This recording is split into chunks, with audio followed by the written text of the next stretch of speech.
Assalamualaikum warahmatullahi wabarakatuh. Bagaimana kabarnya adik-adik? Semoga sehat selalu ya. Nah, pada video kali ini kita akan membahas terkait jalur mandiri UNESA tahun 2022. Nah, sebagaimana kita ketahui bahwa UNESA atau Universitas Negeri Surabaya merupakan salah satu universitas terbaik yang ada di Surabaya. Nah, video ini cocok buat adik-adik yang belum beruntung di jalur SBMPTN maupun SNMPTN, namun bermimpi untuk kuliah di PTN favoritnya, salah satunya adalah UNESA. Baik, langsung saja kita ke pembahasannya ya. Baik, jalur mandiri ada yang pertama adalah prestasi keagamaan, kemudian prestasi olahraga, prestasi seni, prestasi kepemimpinan, hingga tes masuk berbasis komputer. Di mana tes masuk berbasis komputer ini ada dua nantinya untuk sarjana ataupun sarjana terapan, dan yang lainnya yaitu untuk disabilitas. Oke, langsung saja kita bahas satu persatu ya. Yang pertama ada prestasi keagamaan, di mana di sini kakak membagi menjadi dua, Islam dan non-Islam atau non-Muslim ya. Nah, untuk Islam ada tiga ya, ada pesantren, tahfidz, dan MTQ. Sementara non-Muslimnya itu ada beberapa agama ya, Kristen, Katolik, Hindu, Buddha, dan Konghucu ya. Baik, untuk pesantren ya, jadi ada pun persyaratan untuk adik-adik yang mau mendaftar di jalur pesantren, yaitu tentu adik-adik yang merupakan lulusan SMA, MA, SMK, atau paket C yang lulusannya tahun 2020, 2021, ataupun 2022. Jadi 3 tahun terakhir ya. Dimana untuk tahun 2022 itu dibuktikan dengan SKL atau surat keterangan lulus. Sementara untuk lulusan 2000 dan 2001 yang sudah memiliki ijazah, maka diminta untuk menunjukkan ijazahnya. Dan selain itu persyaratannya itu adik-adik diminta untuk memiliki sertifikat atau surat keterangan prestasi keilmuan pesantren. Jadi adik-adik harus memiliki prestasi di bidang pesantren ya, apapun itu, tentu yang berkaitan dengan pesantren ya, seperti itu. Kemudian untuk tahfidz juga sama dengan pesantren, yaitu lulusan tahun 2000, 2021, dan 2022. Dan untuk tahun 2020 dan 2021, agar menunjukkan ijazahnya atau mengupload ijazahnya. Sementara untuk tahun 2022 harus mengupload SKL ya, karena belum terbitnya ijazah. Selain itu, jalur tahfidz ini adik-adik harus memiliki hafalan Al-Quran minimal 10 juz. Nah, bagaimana kalau lebih, Kak? Nah, kalau lebih malah lebih bagus lagi. Kalau bisa sampai 30 juz, maka akan menambah kemungkinan adik-adik untuk lulus di jalur tahfidz ya. Nah, kemudian yang MTQ juga sama, lulusan 3 tahun terakhir. Untuk yang 2022 cukup SKL aja, surat keterangan lulus. Sementara yang 2020 dan 2021 harus melampirkan ijazah ya. Dan yang persyaratan khususnya yaitu harus minimal juara 1 tingkat kabupaten atau kota, atau juara 1 sampai 3 tingkat provinsi, nasional, atau bahkan internasional ya. Jadi kalau misalnya adik-adik pernah mengikuti MTQ dan mendapatkan juara 1 tingkat kabupaten, atau pernah juara 1 sampai 3 tingkat provinsi, nasional hingga internasional, ya silakan daftar di jalur MTQ. Karena peluangnya cukup besar ya adik-adik. Karena biasanya sangat jarang orang yang bisa sampai tingkat nasional, apalagi tingkat internasional ya. Kalau adik-adik merupakan salah satunya, merupakan siswa yang hebat ya, siswa terbaik tentunya ya. Karena adik-adik sudah melewati serangkaian tes yang cukup ketat ya, seperti itu. Dan untuk non-muslim ada sekitar 5 agama ya, Kristen, Katolik, Hindu, Buddha, dan Konghucu. Ini persyaratannya sama dengan yang Islam untuk lulusan, khususnya lulusan 3 tahun terakhir, 2020, 2021, dan 2022. Sama juga 2022 hanya menunjukkan SKL, sementara yang 2020 dan 2021 itu harus melampirkan ijazah ya. Dan persyaratan khususnya yaitu adik-adik diminta untuk memiliki sertifikat prestasi di bidang keagamaan dari lembaga atau instansi atau tokoh agama atau pemimpin keagamaan terkait. Misalnya agama Kristen, yaudah, jadi adik-adik diminta untuk memiliki sertifikat prestasi di bidang keagamaan adik-adik. Di Kristen itu misalnya lomba apa gitu kan. Begitupun di agama Katolik, Hindu, Buddha, dan Konghucu. Seperti itu. Jadi kakak yakin adik-adik paham ya terkait dengan persyaratan jalur prestasi keagamaan baik Islam maupun non-Islam ya, seperti itu. Jika memang ada ciri-ciri atau persyaratannya seperti yang kakak sebutkan tadi, ya silakan daftarkan diri adik-adik lewat jalur prestasi keagamaan ini, karena nantinya akan ada pemotongan untuk UKT maupun SPI ya, nanti di slide berikutnya akan kakak jelaskan secara detail ya. Oke, kita lanjut ya. Yang berikutnya adalah prestasi olahraga. Nah, ini siapa nih yang juara di bidang olahraga? Coba diingat-ingat lagi. Misalnya adik-adik pernah lomba apa ya di bidang olahraga dan dapat juara ya. Syaratnya yaitu adik-adik diminta untuk menunjukkan SKL untuk yang lulusan 2022 selama ijazahnya belum ada ya. Untuk yang 2021 dan 2020 diminta untuk mengupload ijazah. Dan untuk persyaratan khususnya yaitu ada 2, sertifikat dan rekomendasi. Nah, apa nih maksudnya Kak? Jadi sertifikat itu adalah sertifikat kejuaraan olahraga 1, 2, ataupun 3 pada tingkat provinsi, nasional, atau internasional. Jadi tidak ada kabupaten ya. Jadi minimal juara 1, 2, atau 3 tingkat provinsi, kalau bisa nasional bahkan internasional ya. Apalagi kalau adik-adik yang sampai ke luar negeri atau internasional itu peluang lulusnya sangat besar ya. Karena UNESA akan sangat senang sekali ketika ada mahasiswa baru yang memiliki prestasi seperti itu ya. Kemudian rekomendasi. Nah, rekomendasi ini apa maksudnya Kak? Jadi rekomendasi itu berasal dari KONI ya. KONI kabupaten atau kota atau provinsi atau pusat yang menyatakan bahwa memang adik-adik ini memiliki segudang prestasi dan berpotensi ke depannya akan mencetak terus prestasinya ya. Apalagi nantinya ketika jadi mahasiswa bisa mewakili UNESA ya, baik di tingkat nasional maupun internasional di bidang olahraga seperti itu. Jadi akan sangat membanggakan ya. Oke, sampai sini kira-kira paham adik-adik ya. Oke, kalau paham kita lanjut ya. Nah, kemudian yang berikutnya adalah prestasi seni, di mana syaratnya juga hampir sama. Untuk angkatan 2022 diminta untuk menunjukkan surat keterangan lulus atau SKL selama ijazahnya belum ada. Kemudian 2021 dan 2020 untuk mengupload ijazahnya ya. Dan persyaratan khususnya yaitu adik-adik diharapkan untuk memiliki sertifikat kejuaraan bidang seni tentunya, itu dari juara 1, 2, atau 3. Minimal pada tingkat provinsi atau kalau bisa nasional bahkan internasional. Jadi hampir sama dengan jalur prestasi olahraga ya. Hanya saja di jalur prestasi seni ini tidak meminta untuk surat rekomendasi ya, cukup sertifikat kejuaraan seperti itu. Jadi seni apapun ya, bisa seni musik, seni tari. Jadi silakan diingat lagi, dilihat lagi sertifikat yang adik-adik miliki. Apalagi nantinya ketika adik-adik ingin masuk di jurusan seni juga, misalnya di UNESA, akan sangat nyambung ya seperti itu. Oke. Nah, berikutnya adalah prestasi kepemimpinan. Nah, siapa nih yang suka atau hobi jadi pemimpin ya? Jadi persyaratannya cukup mudah adik-adik, cukup ijazah untuk lulusan 2020 dan 2021 dan SKL untuk lulusan 2022. Dan adapun persyaratan khususnya adik-adik diminta untuk memiliki sertifikat, yaitu sertifikat kepemimpinan OSIS sebagai ketua atau sekretaris dari kepala sekolah.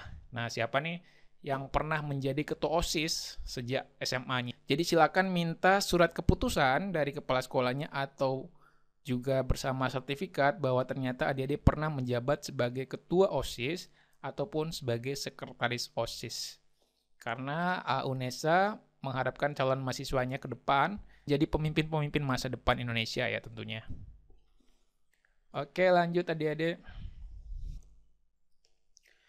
Oke, yang kelima adalah tes masuk berbasis komputer khusus untuk sarjana atau sarjana terapan ya. Jadi syaratnya cukup mudah yaitu ijazah untuk lulusan 2021 dan 2020, sementara SKL adalah untuk lulusan tahun 2022. Dan ada tambahan portofolio bagi adik-adik yang mengambil jurusan olahraga dan seni ya, seperti halnya adik-adik kemarin yang mengikuti jalur SNMPTN, pasti sudah paham betul terkait dengan portofolio ya. Jadi silakan disiapkan kalau memang belum ada.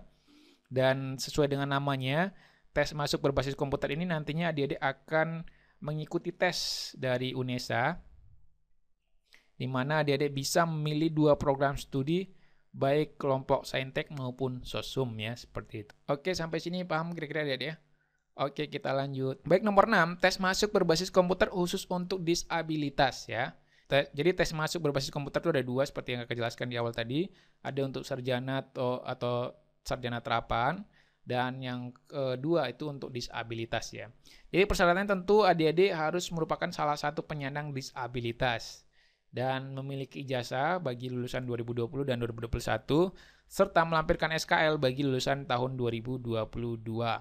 Dan bagi yang mau mengikuti atau mengambil jurusan yang berkaitan dengan olahraga dan seni, maka adik-adik diminta untuk mengupload portofolio ya.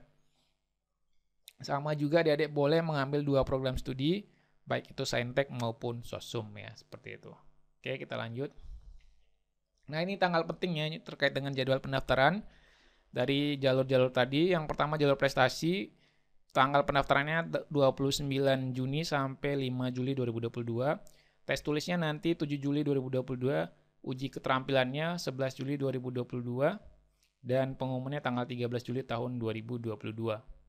Kemudian untuk berbasis komputer atau buat sarjana atau terapan, pendaftarannya tanggal 4 sampai 13 Juli, jadi agak lama sedikit, dan tes tulisnya tanggal 16 sampai 19 Juli, uji keterampilan tidak ada, dan pengumumannya tanggal 23 Juli tahun 2022. Kemudian berbasis komputer untuk disabilitas, itu pendaftarannya sama dengan berbasis komputer sarjana atau terapan ya, tanggal 4 sampai tanggal 13 Juli. Kemudian tes tulisnya tanggal 16 sampai 19 Juli sama juga, dan ada uji keterampilan ya tanggal 21 Juli, sementara pengumuman juga sama tanggal 23 Juli ya. Jadi jangan sampai tanggal-tanggal penting ini dilewatin adik-adik ya. Jadi ya bagi adik-adik yang mau mengikuti jalur prestasi ya silakan jangan sampai lewat dari tanggal 5 Juli ya. Dan adapun pilihan prodinya ada 2 pilihan. Yang pertama ketika adik-adik mengambil satu prodi, itu biaya pendaftarannya sebesar 300.000. Sementara bagi adik-adik yang ingin mengambil 2 prodi pilihannya, itu biaya pendaftarannya sebesar 400.000. Dan terkait dengan tata cara pendaftaran dan lain sebagainya ada di laman sipenmaru.unesa.ac.id, atau nanti di slide-slide berikutnya akan kakak jelaskan secara detail ya. Jadi tonton terus video ini ya. Nah, bagi adik-adik yang belum subscribe, jangan lupa subscribe dan share ke teman-temannya jika video ini bermanfaat ya. Oke, kita lanjut ya. Nah, untuk biaya pendidikan jalur prestasi, jadi ini ada 4 kategori terkait dengan biaya pendidikan ya, khusus untuk jalur prestasi. Jadi yang pertama adalah bebas SPI dan UKT. Jadi SPI itu adalah sumbangan ya, itulah uang sumbangan. Kemudian UKT itu uang kuliah tunggal. Yang poin pertama ini bebas SPI dan UKT ini selama 8 semester ya. Ini ada pun beberapa kriteria tentunya. Nanti dilihat dari perekonomian adik-adik ya. Jika memang adik-adik berada pada keluarga yang kurang mampu, maka akan dibebaskan SPI dan UKT. Tentu nanti UNESA akan benar-benar menyeleksi dan melihat dengan baik serta memverifikasi terkait dengan dokumen yang adik-adik upload ketika ingin mendaftar ulang, seperti itu ya. Kemudian yang kedua ada bebas SPI dan UKT hanya untuk 2 semester saja ya. Jadi ini juga merupakan keringanan buat adik-adik, nanti juga akan lihat dari dokumen yang adik-adik upload ya. Dan sementara yang poin ketiga adalah bebas SPI namun tetap bayar UKT, dan yang keempat adalah bayar SPI dan UKT ya, seperti itu. Jadi nanti tinggal lihat nanti dari 4 ini adik-adik masuk ke kategori yang mana, tergantung dari berkas yang adik-adik ajukan ya, seperti itu. Dan adapun biaya pendidikan program sarjana dan sarjana terapan untuk UNESA jalur mandiri itu ditetapkan oleh Kemendikbudristek Dikti, sekarang menjadi Kemendikbud, itu dari grade 5 ya. Lewat jalur mandiri itu grade 5 sampai grade 8 ya. Seperti itu untuk UKT-nya. Di mana untuk grade 5 ini untuk Fakultas Ilmu Pendidikan bisa dilihat di sini jurusannya 4.120.000. Ini grade 6-nya 4.980.000, grade 7-nya 5.840.000, dan grade 8-nya 6.700.000 rupiah. Dan adapun SPI-nya ada sebesar 15 juta bagi grade 1, dan grade 2-nya 25 juta, grade 3-nya 35 juta, dan grade 4-nya lebih besar dari 35 juta.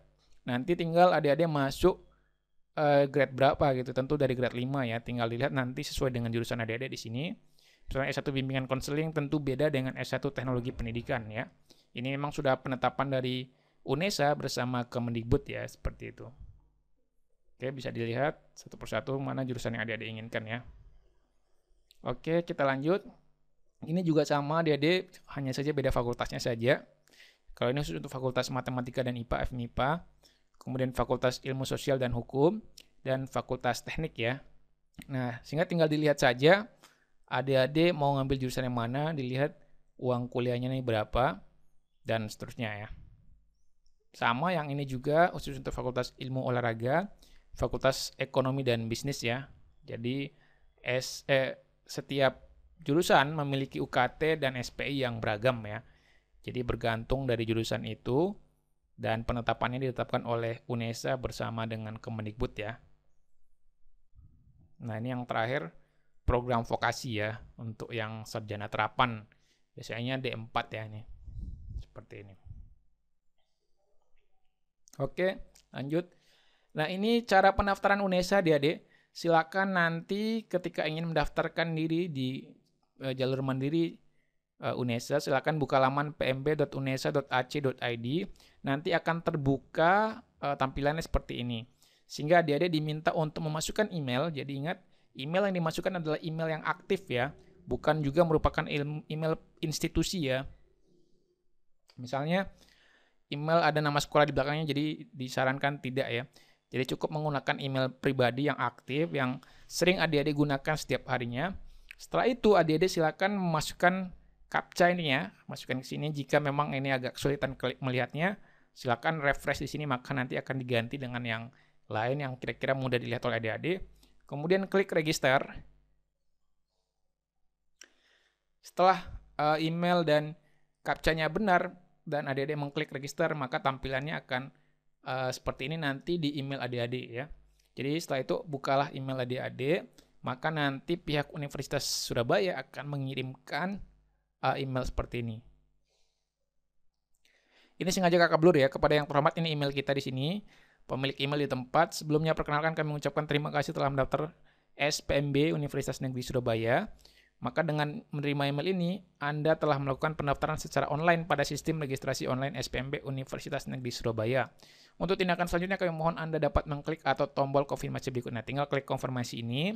Jika memang tidak bisa, tidak muncul, dan gangguan, maka silakan klik yang di sini. Silakan klik link berikut ini. Ada linknya panjang di bawah sini. Silakan diklik juga atau boleh juga di copy, nanti dipaste di browser adik-adik. Boleh pakai Mozilla maupun Chrome ya, seperti itu. Setelah adik-adik mengklik konfirmasi tadi, maka akan muncul seperti ini di tampilan Chrome adik-adik ya, atau Mozilla-nya. Ini email kita yang di sini kakak tutupin hitam. Kemudian nama, silakan tulis nama lengkap adik-adik, password yang adik-adik inginkan. Kemudian nanti passwordnya juga harus diulang. Dan ingat passwordnya kalau bisa yang mudah adik-adik ingat, atau supaya tidak lupa silakan catat di handphonenya atau di komputernya ya. Passwordnya menggunakan 8 angka ya, misalnya, atau kombinasi angka dan huruf seperti itu. Kemudian adik-adik klik mendaftar. Setelah adik-adik mengklik mendaftar, maka akan muncul tampilan seperti ini. Nah, tampilan ini adik-adik diminta untuk masukkan email dan password. Tadi kan sebelumnya sudah adik-adik masukkan ya email sama passwordnya. Maka adik-adik masukkan lagi di sini di email dan passwordnya. Kemudian masukkan captcha ini, lalu klik login ini.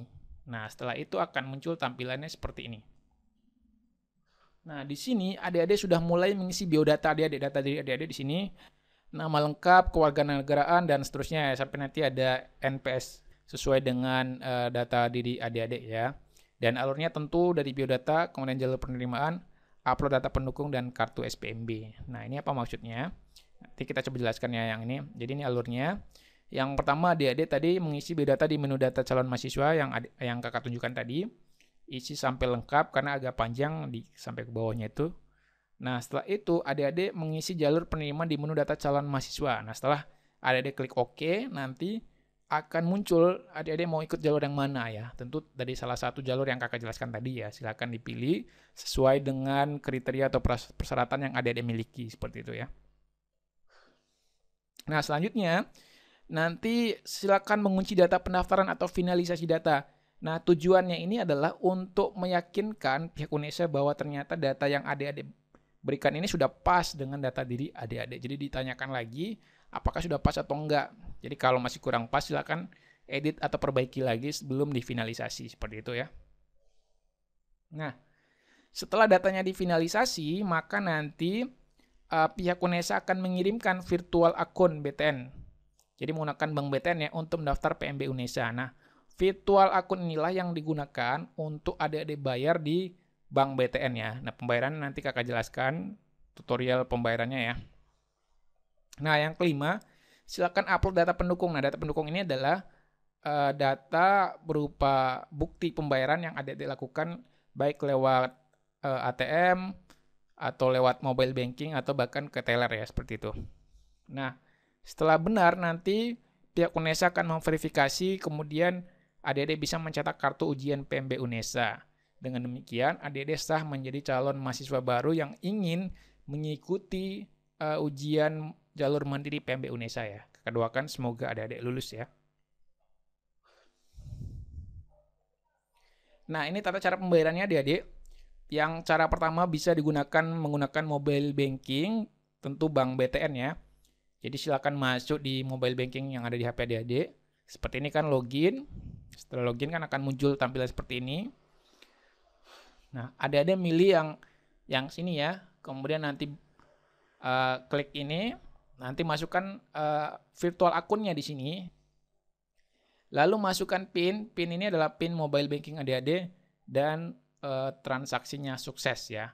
Nah, silakan nanti screenshot ini baru print, baru kirim buktinya ke UNESA ya. Nanti UNESA akan verifikasi bahwa ternyata adik-adik sudah benar melakukan pembayaran. Karena setelah adik-adik melakukan pembayaran, maka uang yang dibayar itu tidak boleh ditarik kembali dengan alasan apapun ya. Jadi hati-hati, kakak sarankan benar-benar adik-adik memilih jurusan maupun jalur yang sesuai dengan persyaratan yang adik-adik miliki, seperti itu ya. Nah, ini untuk ATM BTN ya. Silakan pilih jenis transaksi. Nanti tampilan ketika ada yang masuk di ATM BTN itu akan seperti ini ya setelah memasukin PIN dan lain sebagainya. Kemudian klik transaksi lainnya, kemudian klik tekan pembayaran, kemudian tekan multi payment, lalu masukkan virtual akun ya. Tekan virtual akun ini. Di sini adalah nomor virtual akun yang adik-adik miliki. Lalu jika sudah pas maka tekan jika benar ya. Nah, akan muncul seperti ini. Namanya ini akan sesuai dengan nama adik-adik, di mana nomor virtual akunnya sesuai dengan yang adik-adik masukkan yang sini tadi, dan jumlah yang dibayarkan adalah sesuai dengan jumlah yang merupakan ketentuan UNESA ya. Misalnya ngambil 1 prodi maka 300.000, ngambil 2 prodi maka 400.000. Kemudian klik benar ya, maka transaksinya berhasil. Atau jika adik-adik menggunakan ATM bank lain, bedanya cuma satu adik-adik, di sini saja ya, rekening bank lain ini saja. Nanti masukkan nomor virtual akunnya, di mana harus masukin 200 di depan. Nah, kira-kira seperti itu adik-adik ya. Jika ada pertanyaan silakan layangkan di kolom komentar. Nanti insya Allah kakak akan jawab satu persatu terkait dengan hal-hal yang adik-adik masih merasa bingung dan lain sebagainya. Jika video ini bermanfaat, sekali lagi kakak ingatkan jangan lupa like, komen, dan subscribe ya. Karena dengan subscribe-nya adik-adik akan membantu mengembangkan channel ini ya. Serta share kepada teman-temannya. Kakak doakan semoga adik-adik sukses dan masuk di UNESA lewat jalur mandiri ini dan nantinya akan menjadi mahasiswa terbaik di UNESA ya. Demikian, wassalamualaikum warahmatullahi wabarakatuh.